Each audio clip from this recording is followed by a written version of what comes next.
Okay ha, paminaw sa mga lalaki ni siya. Boys, kung gusto ninyo nga gwapa inyong asawa o inyong mga uyab, tabangin ninyo o gasto sa ilahang pampagwapa. Tagaig kwarta. Kabalo ka nga no?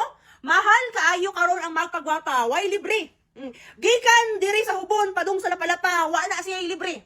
Grabe ka mahal gyud. So kung mag-expect mo nga ay man nalusyang man niya ako ang asawa. Wa siguro nimo gipagwapa. Oh.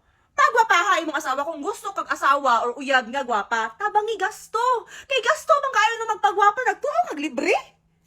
Unya magsige mo reklamo ay lusyang naman niya akong asawa. Uy, ani naman na siya. Tabangi gasto oy. Bumbuang tabangi gasto kay mahal kay magpagwapa karon. Kada imong ginareklamo dira nga ni lusyang na imong uyab ug imong asawa, gitabangan pa na nimo pagwapa tagay kwarta. Kabupod girls ug mga asawa daw pili niyo na lusyang na mo pangayo magkwarta sa iyong mga laki.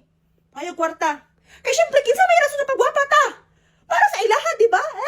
Bitaw, like, sila may reason.